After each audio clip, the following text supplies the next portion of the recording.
નમસ્કાર કિસાન મિત્રો,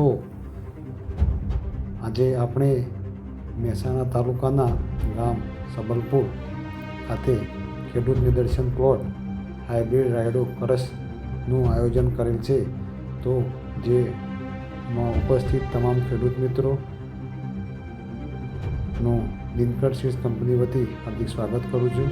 તો આપ પણ નિહાળી શકો છો હાઇબ્રિડ રાયડો કરસ.